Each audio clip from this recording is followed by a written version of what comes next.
એટલે આજે તો છે શિવરાત્રી, એટલે આજે પહેલાં તો કામ આવી ગયું છે મંદિરે દર્શન કરવાના. પછી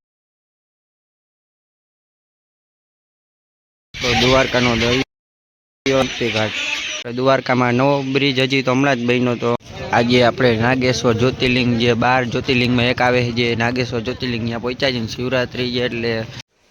તો કેમ છો મારી યુટ્યુબ ફેમિલી ગુજરાતી વ્લોગમાં તમારું બધાનું હાર્દિક સ્વાગત છે. આપણે સવારના પોરમાં નાહી ધોઈને થઈ ગઈ રેડી, અને અટાણે જો 10 ને 15 થઈ ગઈ છે, અને હજી મારા ભાઈને નાહવાનું બાકી છે, પણ નાહી લઈએ. એટલે આજે તો છે શિવરાત્રી, એટલે આજે પહેલાં તો કામ આવી ગયું છે મંદિરે દર્શન કરવાના, પછી ચા પાણી નાસ્તો કરશું. એટલે પહેલાં તો મંદિર જઈ આવી, એ પ્રોગ્રામ પૂરો કરી પછીનો પ્રોગ્રામ શું આવે શું નથી આવતો, આજનો દિવસ કેવો જાય કેવો નથી જતો, શું કામ આવે શું નથી આવતું, એ બધું તમારે જોવા માટે જલ્દીથી ચેનલને સબસ્ક્રાઈબ કરી લ્યો અને વ્લોગમાં કન્ટિન્યુ રહેજો. આ દેખજો.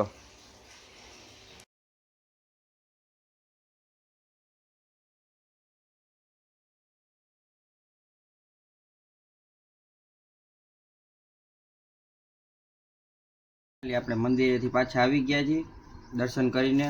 આજે તો નાસ્તામાં જો આજ ફરાળી ઓલી સાબુદાણાની વેફર જેવું છે, ને આજે જો ફાઇનલી આજે તો શિવરાત્રી છે એટલે ફરાળમાં જમવામાં જો આપણે આ રોટલી બનાવી છે, અને આ સૂકી ભાજી છે, અને આ શું છે કમેન્ટ કરી નાખજો તમને ખબર હોય તો. મને તો ખબર જ છે.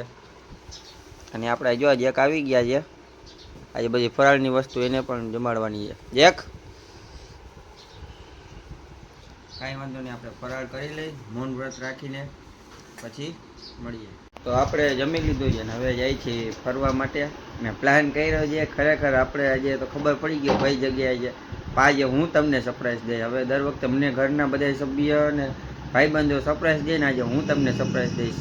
ક્યાં જવાનું છે હું તમને બતાવીશ નહીં, ખાલી વ્લોગમાં કન્ટિન્યુ રહેજો. અને કઈ છે ને કઈ જગ્યાએ જાઉં છું, કોણ કોણ આવે બધું તમને આગળ જેમ જેમ વ્લોગ આગળ વધતો જશે એમ તમને બધાને દેખાડીશ. અને આ જો જક એને ખબર પડી ગઈ બહાર જાય છે, એટલે જો બહાર આવું છે એટલે લઈ જવાનું તને.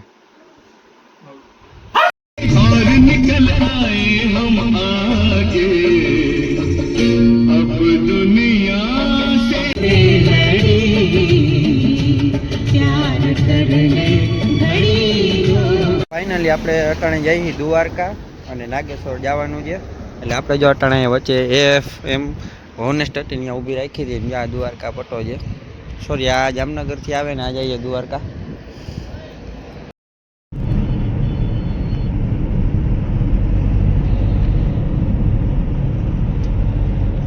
દ્વારકામાં મારું હાર્દિક સ્વાગત છે.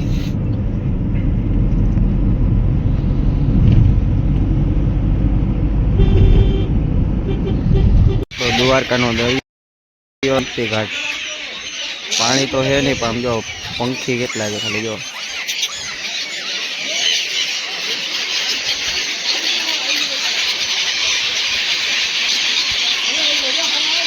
અને ઓલો સુદર્શન બીજ હતો એ તોડી નાખ્યો છે, એનો કામ હાલતું લાગે છે. જો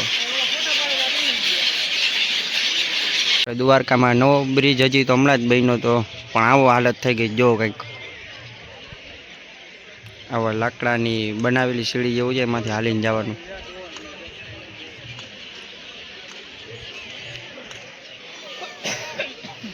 આજે આપણે નાગેશ્વર જ્યોતિર્લિંગ, જે 12 જ્યોતિર્લિંગમાં એક આવે છે, જે નાગેશ્વર જ્યોતિર્લિંગ ત્યાં પહોંચ્યા છે. શિવરાત્રી છે એટલે લાઇટનું ડેકોરેશન ને માહોલ જો ખાલી,